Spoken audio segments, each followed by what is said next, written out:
हरे कृष्णा, राधे राधे। हम सभी कर्तव्यनिष्ठ लक्ष्मण जी का चरित्र श्रवण कर रहे हैं। आज का प्रसंग है सीता की अग्नि परीक्षा।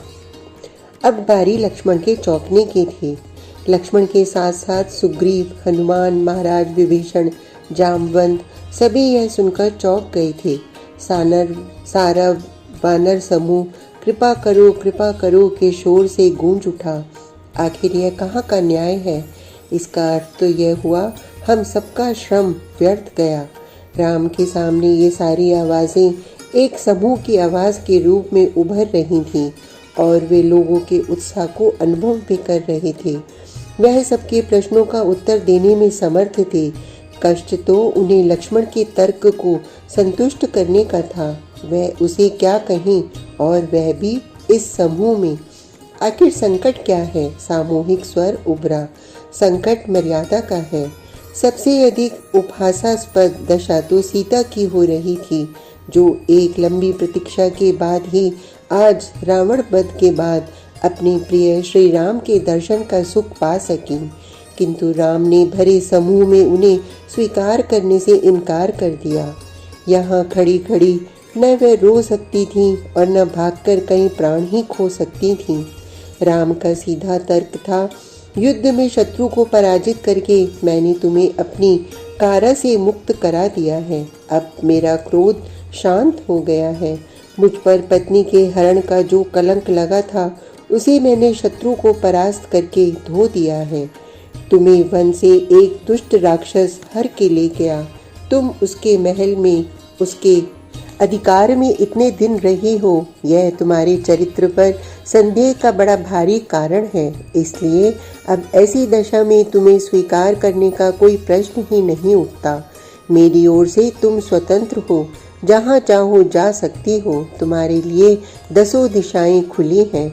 ऐसा कौन कुलीन पुरुष होगा जो तेजस्वी होकर भी दूसरे के घर में रही स्त्री को स्वीकार करेगा, केवल इसलिए कि वह कभी उसकी प्रिया रही है?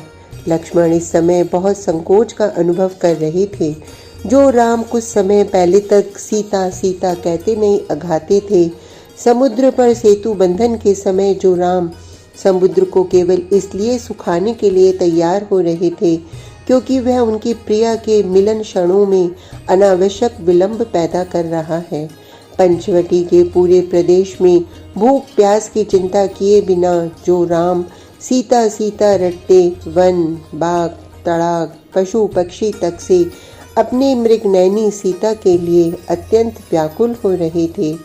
महाराज सुग्रीव द्वारा नियत वर्षा काल के 4 माह की प्रतीक्षा जब इन राम ने प्रसवण पर्वत पर की थी, लक्ष्मण उसके स्पष्ट गवाह थे। राम की यह विरह व्याकुल दशा देखकर कई बार वे भी सो न सके थे, लेकिन विवशता में कर ही क्या सकते थे। आज वही राम लक्ष्य को प्राप्त करके मर्यादा का प्रश्न ले बैठे। लक्ष्मण से रहा न गया। वह बोले, हे रघुकुल तुलक, आज क्या आपके मन में एक बार भी यह प्रश्न नहीं उभरा कि अयोध्या लौटकर बिना जानकी के आप माता कौशल्या को क्या उत्तर देंगे? क्योंकि यदि आपने भाभी पर अविश्वास किया है तो इसका दोषी कौन है? मैं जानता हूँ लक्ष्मण, मेरे पास तुम्हारे तर्क का कोई उत्तर तब भी नहीं था जब मैं वन को आ रहा था, और अब भी नहीं है जबकि वनवास की अवधि समाप्ति पर है और मुझे अयोध्या लौटना है। क्या आप स्वयं मेरी सौगंध खाकर कह सकते हैं कि आपको भाभी पर उसकी सत्यता का विश्वास नहीं है? नहीं लक्ष्मण, ऐसा तो मैं सोच भी नहीं सकता। तो फिर यह समस्या ही क्यों उत्पन्न हुई? यह प्रजा के लिए उत्पन्न हुई है लक्ष्मण। क्या प्रजा ने यह प्रश्न उठाया है? वह कभी भी उठा सकती है, और उस समय के लिए आप आज भाभी के कोमल हृदय को इतना बड़ा आघात दे रहे हो। तुम जानते हो लक्ष्मण कि मैं सीता को कितना मानता हूँ और कितना अधिक चाहता हूँ। यह जानते हुए कि सीता के बिना मेरा जीवन बिल्कुल अधूरा और सूना है, तब भी यह कठोर कदम उठाने के लिए बाध्य हूँ। यदि आप सत्य कह रहे हैं तो फिर एक बात बताइए कि आपने यह जो कहा कि तुम जहाँ चाहो वहाँ जा सकती हो। मैं मान सकता हूँ, आपने ठीक कहा, लेकिन यह कहना आपका कहाँ तक उचित है कि वह चाहे तो लक्ष्मण, विभीषण, सुग्रीव, शत्रुघ्न या भरत, जिसके पास चाहे, जहाँ उसे सुख मिले वहीं अपना मन लगाए। आपके कथन में यह अंतर विरोध क्यों? जब आप यह कहते हैं कि सीता पर आपको विश्वास है, वह मन, वचन, कर्म से आपकी रही हैं, तो उसको इस तरह अपमानित करने का आपका मंतव्य मेरी समझ में नहीं आया।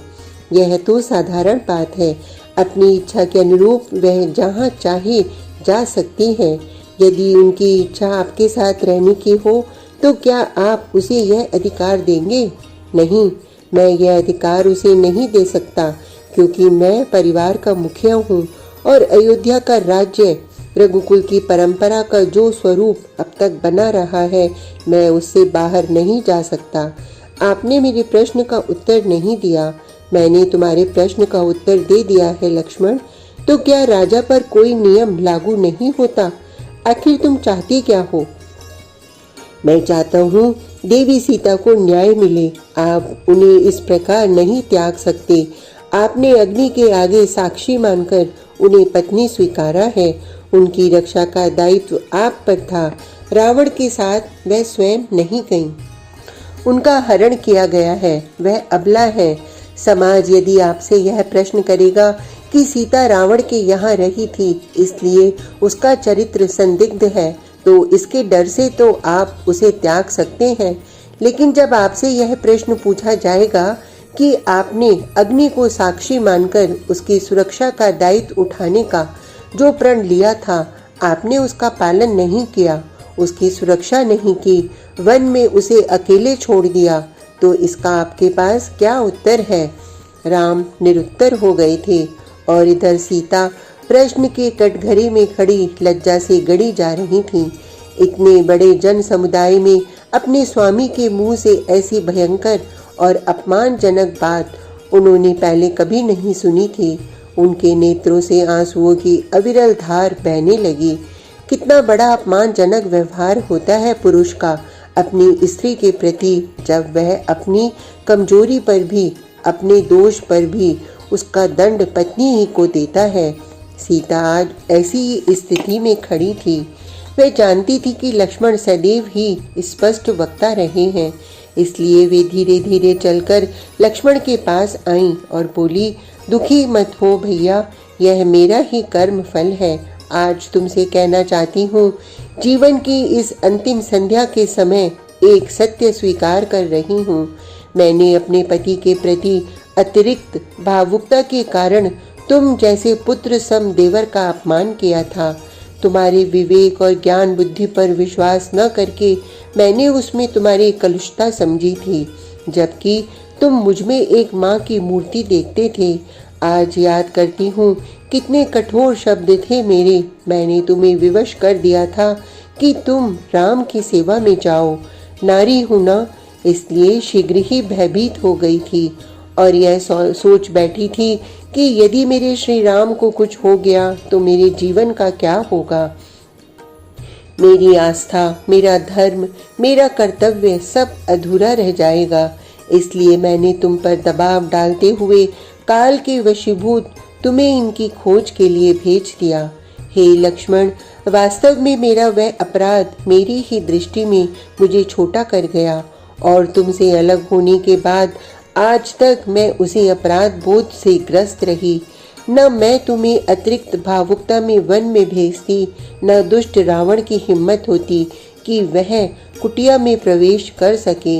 हे लक्ष्मण, हमारे समाज में नारी अपराध नहीं कर सकती। अपराध केवल पुरुष के श्रम में होते हैं। श्री राम भले ही मेरी रक्षा के दायित्व को न निभा सके, लेकिन मैं अबला दुष्ट रावण से अपनी रक्षा न कर सकी। यह मेरा ही अपराध है।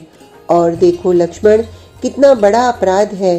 जिस रावण पर विजय पाने के लिए श्री राम को इतना लंबा युद्ध लड़ना पड़ा, 2 बार तुम्हारा जीवन संकट में पड़ा और 2 बार तुम दोनों का।